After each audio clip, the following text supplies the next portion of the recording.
और मेरे सामने ये बहुत ही सुंदर सा कप है बैचलर्स किचन का। तो फिर मैं ये भी बहुत इंटरेस्टिंग चीज है कि हम उसकी तरफ फिर बात करेंगे जो अब आएगी।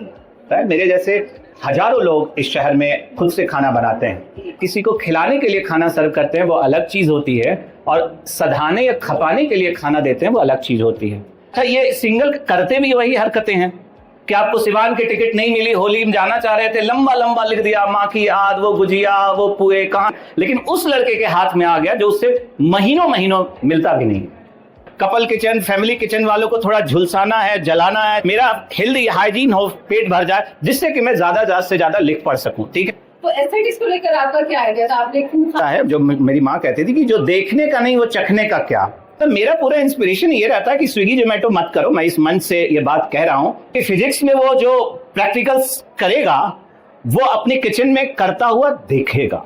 सेट है, और इस पर बहुत हंगामा मच गया था ITM यूनिवर्सिटी ग्वालियर में। मैंने कहा ये बहुत ही फॉर्मल, हम दोनों बहुत अच्छे दोस्त हैं, हम एक दूसरे को बहुत समय से जानते हैं, तो ऐसे बैठकर बातचीत करना ऐसे ही जैसे हम यूजुअली शाम को चाय पे बात करते, तो हम बातचीत को वैसे ही रखेंगे। और मेरे सामने ये बहुत ही सुंदर सा कप है बैचलर्स किचन का।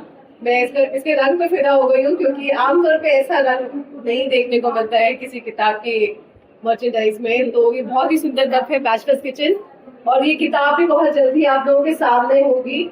लेकिन उससे पहले हम यहाँ पे चर्चा कर रहे हैं उस किताब की जो अभी आई नहीं है। वो फिर मैं ये भी बहुत इंटरेस्टिंग चीज है कि हम उसकी तरफ फिर बात करेंगे जो अब आएगी। और मेरा सवाल भी से पहला यही होगा कि बैचलर्स किचन ये आइडिया कहाँ से आया? मतलब ये जर्नी आपने फेसबुक पे भी बहुत बार थोड़े थोड़े टुकड़ों में लिखा है, लेकिन अगर आप थोड़ा बताएं कि ये कहाँ से शुरू किया आपने। बहुत बहुत शुक्रिया। और सुमन, इस बातचीत के लिए खास शुक्रिया, क्योंकि काम का दिन है और काम के दिन में हम दूसरा काम कर रहे हैं। तो आज से कोई 13-14 साल पहले, संभवतः 2010-11 का वो समय रहा होगा, एक बहुत ही अप्रिय घटना के साथ मेरे दिमाग में आया कि हम जो खाना बनाते हैं उसके बारे में हम लोगों को बताएं। मैं अकेला इस शहर का बैचलर सिंगल नहीं हूं, हालांकि बैचलर सब कोट अनकोट अब इस्तेमाल करना ठीक नहीं है, लेकिन मैं अकेला वो इंसान नहीं हूं जो कि शहर में अपने घर से रहकर खाना बनाने का काम करता है। मेरे जैसे हजारों लोग इस शहर में खुद से खाना बनाते हैं। लेकिन वो घटना अप्रिय इस संदर्भ में हो गई। एक, मैं सुमन इस चीज को जोड़ दूं कि मैं खाना बिना उस टेस्ट किए हुए, बिना उसका स्वाद लिए हुए बता सकता हूं कि ये इसमें क्या चीज कम है, क्या चीज ज्यादा है ना। मैं जब खाना बनाता हूं तो कभी भी बनाते हुए उसको टेस्ट नहीं करता हूं, नमक क्या है, हल्दी क्या है। तो अप्रिय घटना ये हुई कि मैं एक प्रोफेसर के घर गया और उन्होंने 3:30 के आसपास का समय था, और उन्होंने हम लोगों के लिए लंच सर्व किया। और जैसे ही उन्होंने लंच सर्व किया, मैं अपनी माँ के शब्द में कहूँ तो एक भभका सा उठा। भभका इस सेंस में उठा कि अचानक से उस कमरे में जो सामान्य खुशबू होती है हर जगह की, यहाँ की भी एक खुशबू है, वो बदल गई। और वो खाने की जो गंध आई, मैंने बिना कुछ कहे तय कर लिया कि अब ये खाना मुझे नहीं खाना है।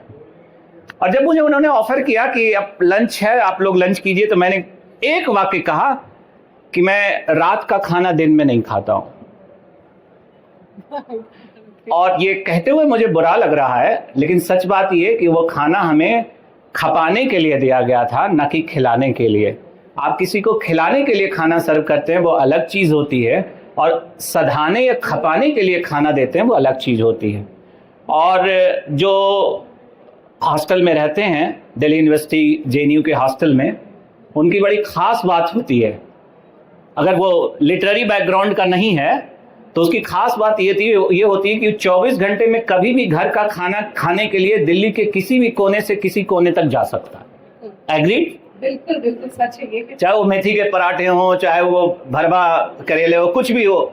हम यहाँ से अभी आप कहेंगे हम जंगपुरा चले जाएंगे, हम निजामुद्दीन चले जाएंगे, जहां कहेंगे हम वहां चले जाएंगे। और दूसरा, हमारे जैसा जो व्यक्ति है वो 24 घंटे कभी भी खाने के लिए कहीं जा सकता है, और बोलने या लिखने के लिए कभी भी वो उठकर लिख सकता है और बोल सकता है। तो बैचलर्स किचन की बुनियाद यहाँ से पड़ी। मैं अपने मयूर विहार के 1 BHK में आया, और उस समय हमने रोटी सब्जी बनाई थी, अभी भी वो तस्वीर फेसबुक पर है। दिलचस्प बात यह है कि कब शुरू किया, कब कब क्या बनाया, वो सारे अपडेट्स वहां। आमतौर पर जो सिंगल रहते हैं, सिंगल या बैचलर्स रहते हैं, उसके प्रति एक खास तरह की बेचारगी होती है। हाय बेचारा होली में। अच्छा, ये सिंगल करते भी वही हरकतें हैं कि आपको सिवान की टिकट नहीं मिली, होली में जाना चाह रहे थे, लंबा लंबा लिख दिया, माँ की याद, वो गुजिया, वो पुए, कहाँ जाऊं, क्या करूं, ब्लैक में भी नहीं मिल रहा है, अपना पूरा जो है वो बिलाप शुरू करते थे। बैचलर्स किचन जो कैसे एम्पावर्ड किया है बहुत सारे सिंगल और बैचलर्स को, कि जब वो ऐसा लिखते हैं तो मैं वहां पर जाकर लिखता था, 1/2 लीटर मदर डेयरी दूध लो, 100 ग्राम ये चावल लो या 50 ग्राम लो, इसको ये करो, इसको ये करो, और तुम्हारी खीर तैयार हो गई। बहुतों को मैंने इनबॉक्स में रेसिपी बताई है, हालांकि मैं रेसिपी विरोधी व्यक्ति हूं, पब्लिक में मैं रेसिपी शेयर नहीं करता हूं। इससे हुआ ये कि जो सिंगल और बैचलर्स के प्रति समझ है कि खाना बनाने को लेकर, या अच्छा खाना, घर का खाना मतलब घर जाएंगे तभी, तो ना 9 मन घी होएगी, ना राधा नाचेगी, ना आप सिवान भोजपुर बनारस जाएंगे, ना घर का खाना मिलेंगे। तो हम बार बार घर तो नहीं जा सकते, लेकिन हमने घर का स्वाद बैचलर्स किचन में जरूर ले आया। और एक बात और बताओ सुमन, मेरी भाभियां मुझसे रश्क करती है कि मेरी माँ के हाथ का जो स्वाद था वो उनकी बहुओं में नहीं आया, जो कि 24 घंटे उनके साथ रहती थी, लेकिन उस लड़के के हाथ में आ गया जो उससे महीनों महीनों मिलता भी नहीं। तो आपको इंस्पिरेशन खाने का, आप कह रहे हैं कि माँ की किचन से ज्यादा आपका क्लोजनेस है, कि माँ के हाथ का स्वाद आपके हाथ में आया? खाने को लेकर अगर मैं सैद्धांतिक रूप से थियोरेटिकली बात करूं तो बहुत सारी बातें हैं, लेकिन मैं जिस तरह के खाने पर बात करता हूं वो स्टेपल फूड है, एवरीडे फूड है ना, और लेफ्ट आउट है। ये दोनों चीजों को 1 मिनट में मैं समझा दूं। एवरीडे फूड का मतलब है कि मेरी दिलचस्पी इस बात में नहीं होती है कि अलग अलग तरह के केक कैसे बनाए जाते हैं, अलग अलग तरह की क्यूजीन कैसे बनाए जाते हैं, कॉन्टिनेंटल क्या है, चाइनीज क्या है, थाई क्या है, मैं इस तरह की चीजों में नहीं फंसता हूं। इसका मतलब है कि आप एक खास तरह के कर्मकांड में जा रहे हैं, मुझे कर्मकांड में नहीं जाना है। मुझे तो अपना रोज का जीवन चलाना है, कम समय में अच्छा खाना बनाना है, कपल किचन, फैमिली किचन वालों को थोड़ा झुलसाना है, जलाना है, जेलस फील कराना। मेरा तो उद्देश्य ये है, मेरा हेल्दी हाइजीन हो, पेट भर जाए, जिससे कि मैं ज्यादा से ज्यादा लिख पढ़ सकूं। ठीक है, तो मैं स्टेपल फूड, एवरीडे फूड, जो रोज का खाना है, दाल चावल रोटी, अलग अलग तरह की सब्जियां, मेरा पूरा यकीन उसमें है। लेकिन माँ से जो मैंने चीजें सीखी वो है लेफ्ट आउट, जो घर में बच गई चीजें हैं, कि जैसे चावल बच गया तो उसका वो क्या करेंगे, रोटी बच गई तो उसका वो क्या करेंगे। 1-2 चीजें वो किया करती थी जो मुझे बड़ा गवारा, मतलब मैं वो काम नहीं कर सकता। जैसे मैं उदाहरण देता हूं, जो बासी रोटी बच जाती थी, बासी जो रोटी होती थी, माँ उसे बहुत प्यार से धूप में सुखाती थी, उसके बाद वो देसी घी में तलती थी, उसके बाद मिक्सी ग्राइंडर में उसका डस्ट बनाती थी, उसमें बहुत सारा खोआ मिलाती थी, ड्राई फ्रूट्स मिलाती थी, और वो बासी रोटी के लड्डू बनाती थी। वो काम मैं नहीं कर सकता। मैंने 2 चीजें की जो कि माँ से अलग है। एक ये कि लेफ्ट आउट फूड का कॉन्सेप्ट मेरे दिमाग में नहीं है। मैं कोई भी चीज ऐसी नहीं बनाता हूं कि जो कि किचन में के बाद जो है वो फ्रीज में रखा जाए। मुझसे बहुत सारे लोग ऐसा पूछते हैं फेसबुक पर कि इतना सारा जो खाना होता है आप अकेले खा जाते हैं, उसका क्या करते हैं। मतलब उनकी हसरत रहती है कि हम भी हैं, हमें ही बुला लो।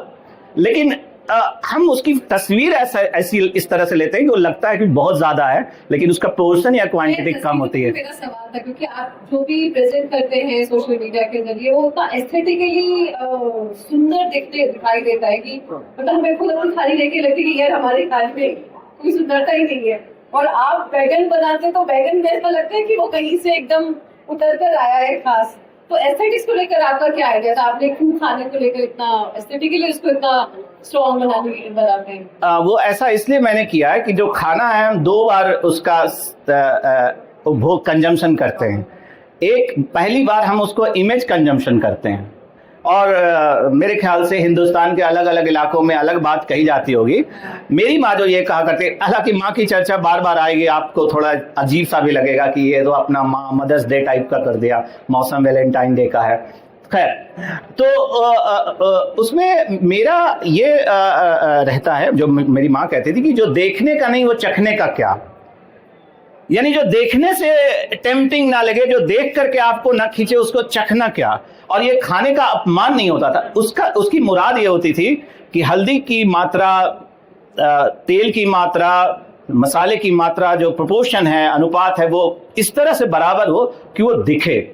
मैं तस्वीरें जब लगाता हूं उसके पीछे का भी इरादा ये होता है कि जो बहुत सारे बेटा जी स्विगी जोमेटो कर रहे होते हैं उस समय, उन बेटा जी को लगे कि फोटो खींचने के लिए बना लो यार।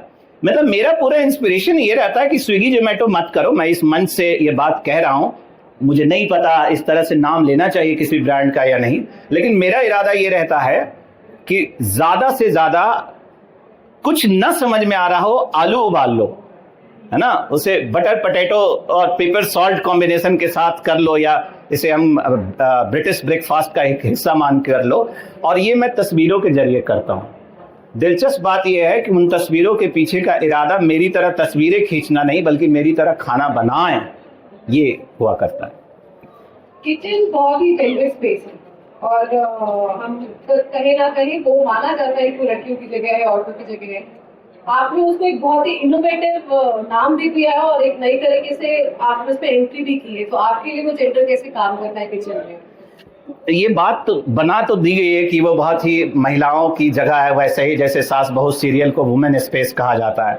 लेकिन मैं ऐसे तमाम लोगों से एक सवाल करना चाहता हूँ, क्या फिजिक्स की जो लैब है, केमिस्ट्री की जो लैब है, क्या वो भी उतना ही वुमेन स्पेस है? यानी फिजिक्स और केमिस्ट्री की लैब में जो भी गतिविधियां होती है, जो भी आप केमिकल रिएक्शंस करते हो, उसमें तो जेंडर नहीं देखते हो, उसमें तो मेल, बल्कि मेल डोमिनेंट ज्यादा हो सकता है हो। मेरा उस पर कोई रिसर्च नहीं है। डोमिनेंट ही है। किचन में क्या होता है? किचन में जो चीजें खास तापमान पर चढ़ाई जाती है, उसका रंग बदलता है, उसका आकार बदलता है, उससे स्वाद पैदा होता है। यानी केमिस्ट्री की बहुत सारी चीजें वहां हो रही होती है। साइंस है उसके अंदर, साइंस है। और बल्कि वो शंकर की जो किताब मसाला लैब है, वो तो उस पर बहुत विस्तार से बात करते हैं कि तापमान के बदलने से क्या होता है। इसी तरह जब हम सब्जी काटते हैं, सुमन आप भी जानते हो, एक ही आलू को अलग अलग शेप में हम काटेंगे, उसका स्वाद बदल जाएगा, है ना। हम जो रोज बनाते हैं उत्तर भारत की भुजिया, है ना, यूपी बिहार वाले भैया वाली भुजिया, तो ये यूपी बिहार वाले भैया वाली जो भुजिया की फाक स्लाइस काटी जाती है, वो मैगडी के फ्रेंच फ्राई जैसा तो नहीं काटोगे आप। यानी कि शेप से भी मैटर करता है कि उसका स्वाद कैसा होगा। तो जिस फिजिक्स और केमिस्ट्री की लैब में साइंस है, और वो साइंस पूरी तरह किचन या रसोई में इस्तेमाल होता है, आपने क्या किया उसमें? आपने उसे एक जेंडर स्टीरियो स्पेस बना दिया। और इसलिए मैंने एक टॉक में कहा भी था, बीकानेर के टॉक में स्कूल के शिक्षकों के बीच में बात कर रहा था, तो मैं ये कह रहा था कि आपका लड़का यदि फिजिक्स में अच्छा है तो बहुत अच्छी बात है, लेकिन आपका लड़का यदि आधे घंटे किचन में समय बिता लेता है तो और बहुत अच्छा हो जाएगा। क्योंकि फिजिक्स में वो जो प्रैक्टिकल्स करेगा, वो अपने किचन में करता हुआ देखेगा। और इसी में मैं एक चीज और जोड़ता हूं, स्पेस का सवाल। हर किसी के घर में किचन, रसोई का एक कॉन्सेप्ट है, और इस पर बहुत हंगामा मच गया था ITM यूनिवर्सिटी ग्वालियर में। मैंने कहा कोविड के दौरान बहुत सारे फन्ने का पैदा हो गए फेसबुक और इंस्टाग्राम पर। मैं भी खाना बनाता हूं, मैं अपनी पत्नी की मदद करता हूं, मैं पार्टनर, और उस खाना बनाने को ऐसा ग्लोरीफाई किया कि सारी जेंडर इक्वलिटी जो है वही 2-3 पोस्ट से आ जाएगी। मैंने फिर कुछ लोगों से सवाल किया कि भाई आप ठीक है, आप चीला बना लेते हो, भरवा करेले बना लेते हो, भिंडी बना लेते हो, शाबाश, हम आपके लिए किसी तरह के पुरस्कार की अपील करेंगे, नॉमिनेट कर देंगे नोबेल पीस प्राइज के लिए। लेकिन मसाले भरने का काम करते हो, पैकेट फाड़ने का काम करते हो, सिंक और स्लैब साफ करने का काम करते हो। यानी कि आप जो कर रहे हो वो सिर्फ डिस्प्ले करने के लिए कर रहे हो, जबकि रसोई साफ करना डिस्प्ले करने की चीज नहीं है। कितने पुरुष हैं ये जो जली हुई कढ़ाई को घिस घिस के विम बार से साफ करते हुए वीडियो बनाना चाहेंगे? बहुत कम। और अगर करते हैं तो मोस्ट वेलकम। Exactly.